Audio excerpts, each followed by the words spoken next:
merinci dan menyimpulkan unsur-unsur pembangun teks puisi.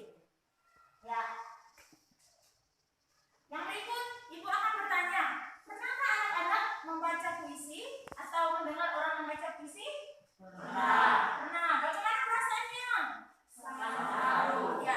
Biasanya ketika kita mendengar orang membaca puisi, perasaan kita itu ikut. Kalau misalnya puisinya tentang perjuangan, kita ikut marah atau ikut semangat. Terus puisinya tentang yang sedih-sedih, kita juga ikut sedih. Kalau yang tentang cinta, biasanya anak-anak SMP ya, umur kalian kayak menggelora seperti itu. Biasa kan? Ya, seperti minggu lalu kita kan pernah mengadakan bulan bahasa ya. Nah, ada lomba-lomba di situ, ada masuk lomba membaca puisi juga. Itu kan anak-anak semua sudah melewati ya. Oke. Untuk lebih memahami lagi materi kita hari ini, Ibu akan menayangkan sebuah video ya. Video.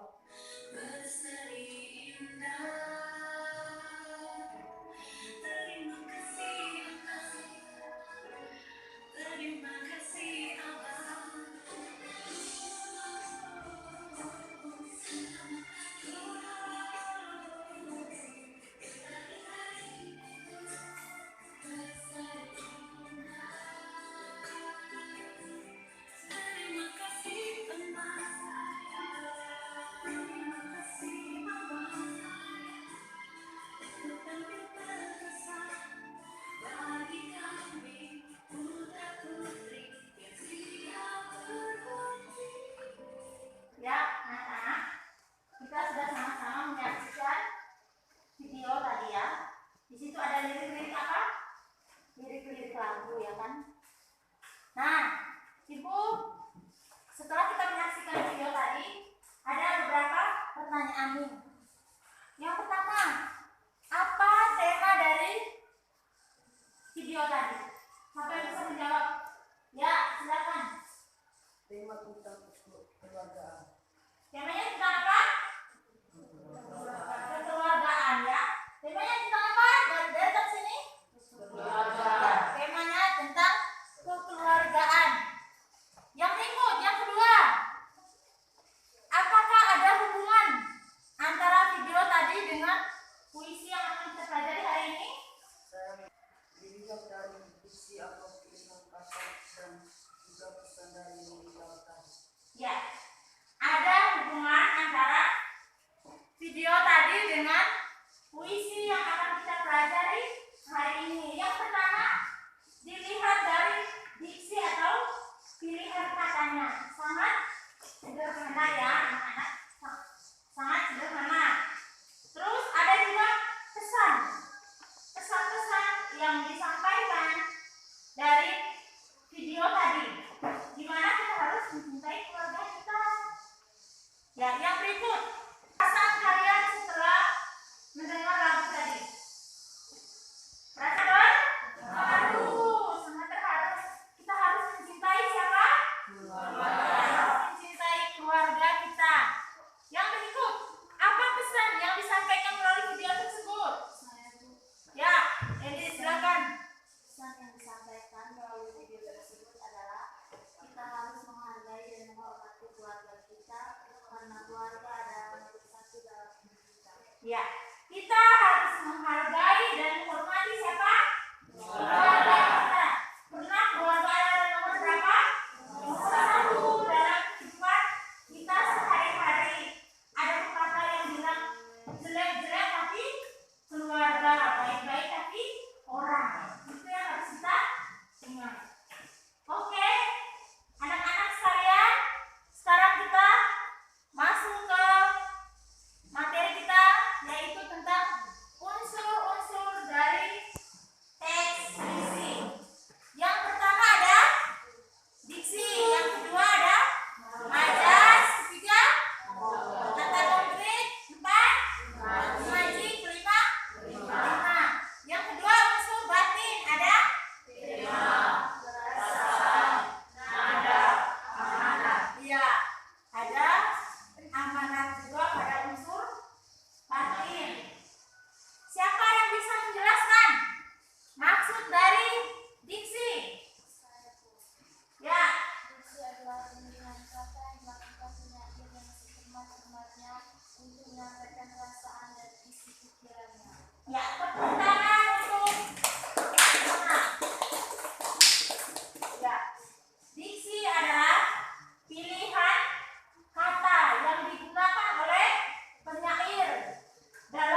disangka Indra yang menunjukkan munculnya imaji.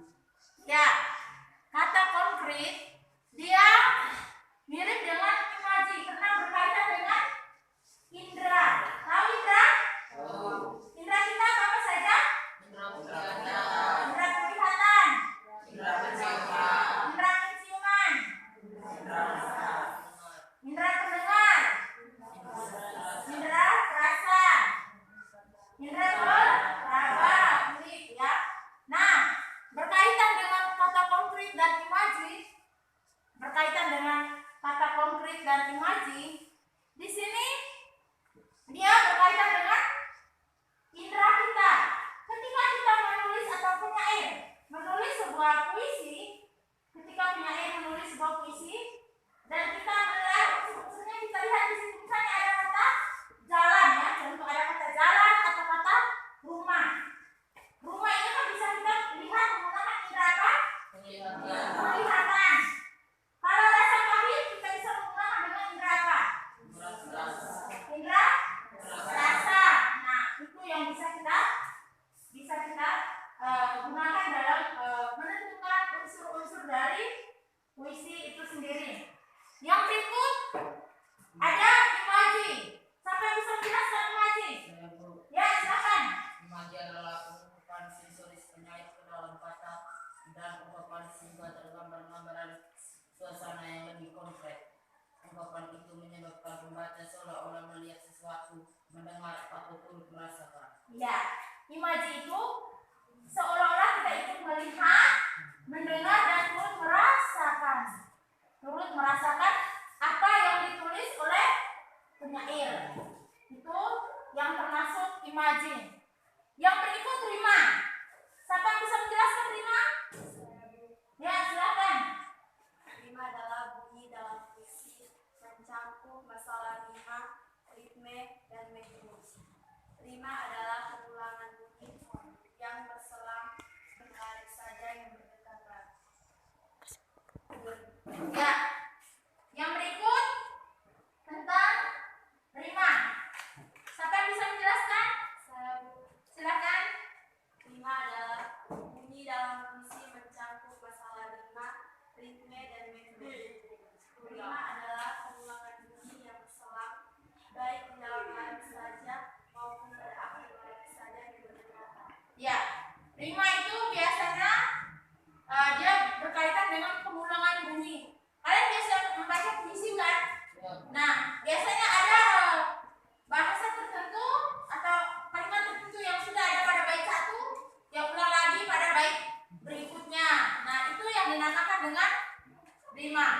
Ya, itu yang dinamakan dengan rima. Yang berikut kita masuk pada unsur batin. Nah, di unsur batin ini ada tema. Siapa bisa menjelaskan tema? Ya, silakan. Tema adalah gagasan utama yang menjadi dasar suatu karya tercipta.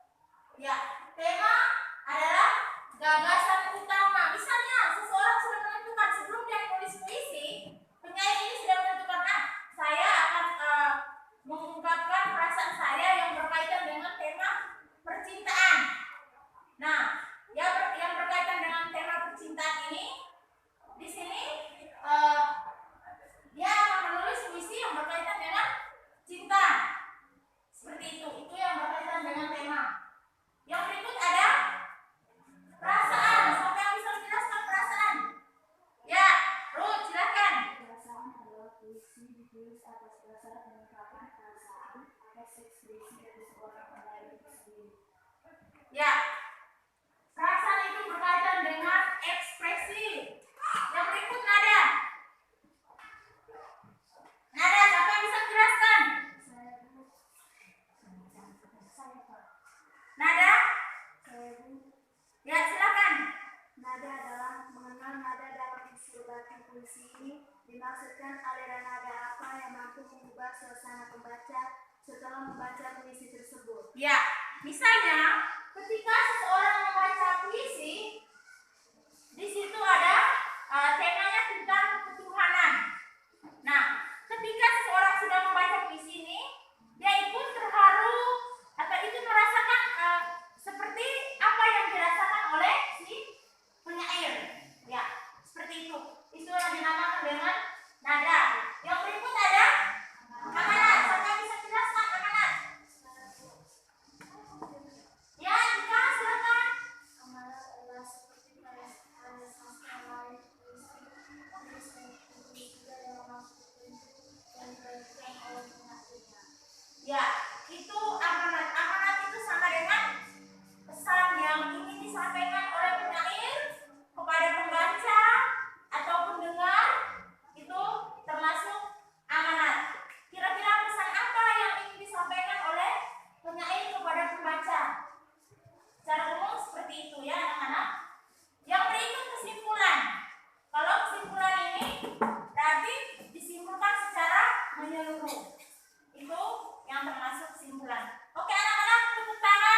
Nanti ibu akan bagikan LKPD-nya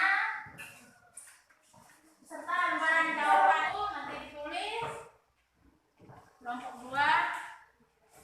Berikut ada kelompok. Silakan berdiskusi dalam kelompok. Ada kamus, bisa lihat dari kamus.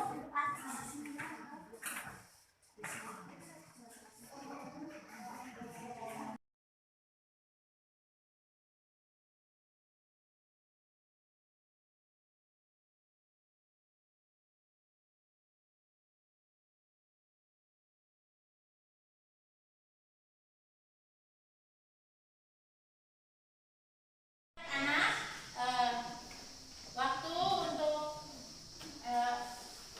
mengerjakan LKPD atau diskusi kelompok sudah selesai. Sekarang kita lanjut dengan melaporkan hasil diskusi. Nah, kelompok mana nih yang sudah siap untuk melaporkan hasil diskusi? Kelompok 1 ya? Oke, kelompok 1 silakan. Kelompok lain, Ibu sangat berharap bisa tenang ya dan mendengar. Terima kasih atas waktu dan kesempatan yang diberikan kepada saya. Saya akan melaporkan hasil diskusi kami kelompok 1. Yang pertama, fisik. Unsur pembangun puisi. 1. Fiksi. Bukti. Arif bermakna bersikap bijak atau bijaksana atau cerdik dan pandai. 2. Imaji. Bukti. Dihapusnya jejak-jejak kakinya atau imaji penglihatan, karena jejak-jejak kaki ini dapat dilihat oleh mata manusia. 3. Majas. Bukti. Tak ada yang lebih tabah dari hujan bulan Juni atau majas personifikasi, karena yang bisa tabah itu manusia, sedangkan hujan tidak punya perasaan untuk tabah. 4. Kata konkret. Bukti. Hujan bulan Juni.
dan berani.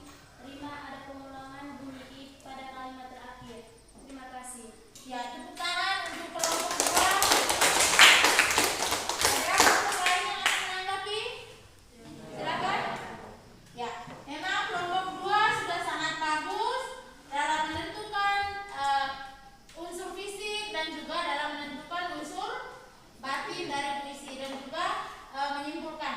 Di mana dari kelompok 2 ketika menentukan diksi apa yang dipilih langsung ada maknanya apa, artinya apa, itu sudah sangat bagus sekali. Ya, tepuk tangan sekali lagi untuk kelompok 2.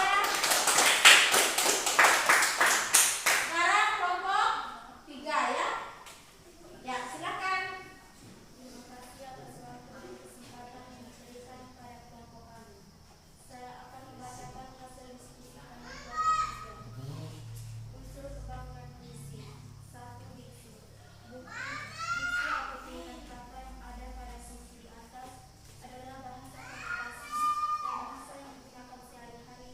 Dengan demikian, makna puisi dapat dimaknai dan dipahami dengan mudah. Jalan kehidupan.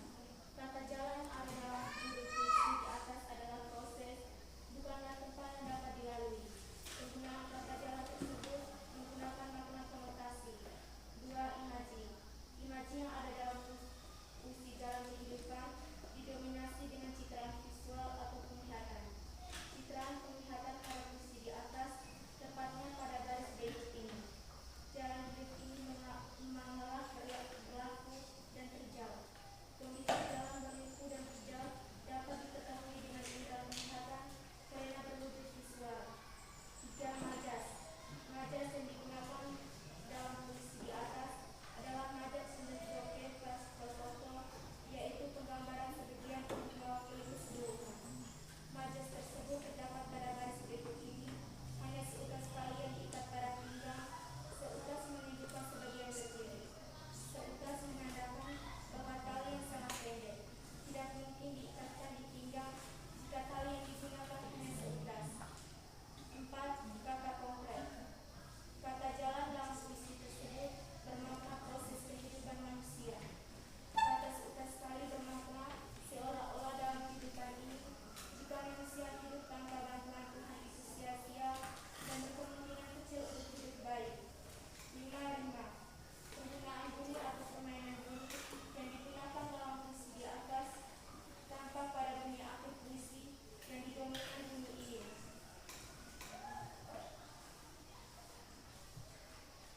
Unsur batin. Tema. Bukti permohonan kepada Tuhan. Perasaan atau feeling. Perasaan penyair yang ada dalam puisi di atas yang terkandung adalah perasaan sedih dan gundah. Di samping kegundahan dan kesedihan tersebut, terdapat keterangan dalam menjalani kehidupan meskipun sulit. Terlihat di bagian akhir puisi yang berbunyi, "Tetaplah bijak mengpanggil, jangan sampai terpeleset." Nada, bukti, pengharapan. Pesan, dalam menjalani kehidupan manusia pasti mengalami kesulitan. Kesulitan dalam kehidupan harus tetap dijalani dengan kesabaran. Sambil berupaya menjalani hidup, manusia harus terus berdoa, meminta pertolongan kepada Tuhan. Kesimpulan dari puisi jalan kehidupan adalah diksi yang terdapat dalam puisi menggunakan bahasa sehari-hari sehingga mudah dimaknai dan dipahami. Imaji didominasi oleh citraan visual atau penglihatan. Majas yang digunakan adalah majas sumber joke keras bertopo. Kata konkret. Jalan dan seutas tali. 5. Didominan bunyi I di akhir puisi. Tema permohonan kepada Tuhan. Perasaan sedih dan gundah. Nada pengharapan. Pesan kesulitan dalam kehidupan harus tetap dijalani dengan kesabaran. Terima kasih. Ya, tepuk tangan untuk kelompok 3. Hasil diskusi mereka. Ada dari kelompok 1 dan kelompok 2 yang ingin bertanya? Ada? Ya. Jawaban hasil diskusi dari kelompok 3 sudah sangat bagus juga, di mana kelompok 3 sudah bisa menentukan unsur fisik maupun unsur batin dan juga sudah bisa menyimpulkan unsur-unsur pembangun teks puisi. Nah, mungkin ada yang mau bertanya berkaitan dengan ini? Ada yang mau bertanya? Tidak ada. Nah, hasil diskusi kita tadi sudah sangat bagus sekali. Karena anak-anak sudah bisa menentukan unsur-unsur dari teks puisi, terus anak-anak juga sudah bisa menyimpulkan isi dari puisi. Nah, sebelum mengakhiri, Ibu akan minta satu orang siswa untuk menyimpulkan hasil kegiatan pembelajaran kita hari ini. Eva, boleh bisa menyimpulkan. Materi yang kita pelajari hari ini tentang unsur-unsur teks puisi. Di dalam teks puisi tersebut ada diksi, majas, kata konkret, imaji, dan rima. Ada juga unsur batin. Puisi meliputi tema, perasaan, nada, dan amanat. Ya, tepuk tangan untuk Eva. Menyimpulkan kegiatan kita hari ini. Nah, anak-anak, Ibu akan menegaskan kembali. Jadi, di dalam unsur-unsur pembangun teks puisi ada dua unsur ya. Yang pertama unsur apa? Unsur fisik. Yang kedua unsur batin. Nah, dalam unsur fisik ada apa saja? Dalam unsur fisik ada diksi, terus majas, kata konkret, imaji, dan rima. Unsur batin ada apa saja? Tema, rasa, ya, amanat. Itu yang harus adik-adik ingat dengan baik. Jangan hanya sampai hari ini kita belajar, tetapi harus diingat sampai seterusnya. Bagaimana cara anak-anak dalam menentukan unsur-unsur fisik, terus dalam menentukan unsur-unsur batin. Itu yang harus adik-adik ingat. Dan juga bagaimana cara menyimpulkan isi dari sebuah teks puisi. Nah, sebelum mengakhiri, kita akan ada tes formatif ya. Di sini bagaimana anak-anak, Ibu mau mengetes kira-kira sudah sejauh mana pemahaman anak-anak dengan pembelajaran kita hari ini tentang unsur fisik dan unsur batin dari teks puisi.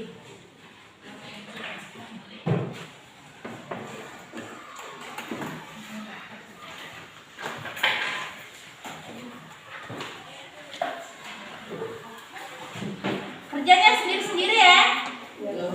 Ya.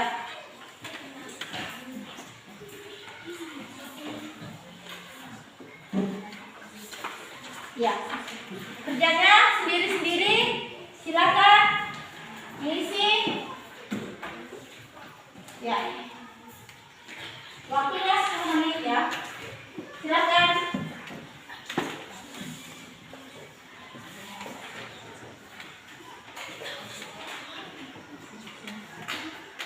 Kerjanya masing-masing ya anak-anak, jangan pakai diskusi. Waktunya sudah selesai. Sekarang itu akan mengumpulkan kembali hasil pekerjaan kalian.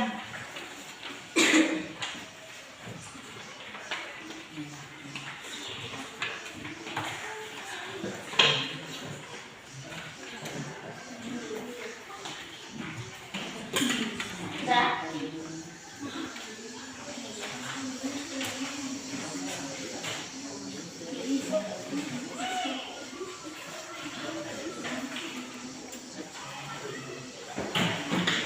Ya, pekerjaan ini nanti nilainya Ibu ambil ya. Nilainya Ibu ambil untuk nilai kalian. Yang berikut, sebelum mengakhiri kegiatan ini, Ibu akan menyampaikan materi nanti yang akan kita pelajari minggu depan. Silakan dicatat ya anak-anak, catat di buku masing-masing. Materinya nanti tentang musikalisasi puisi. Ya, materi akan kita pelajari minggu depan tentang musikalisasi puisi. Dan Ibu sangat berharap semoga anak-anak bisa mencari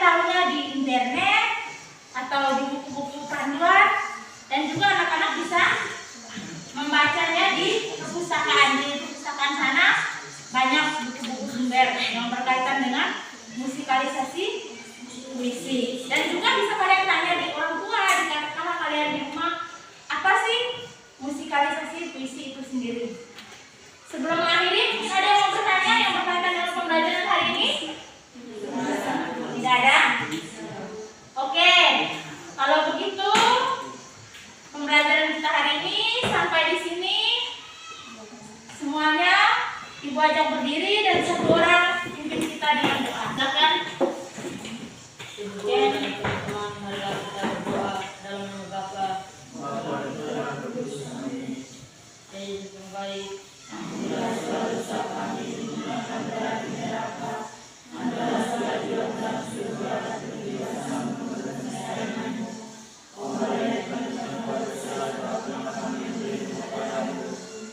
Dalam nama Bapa.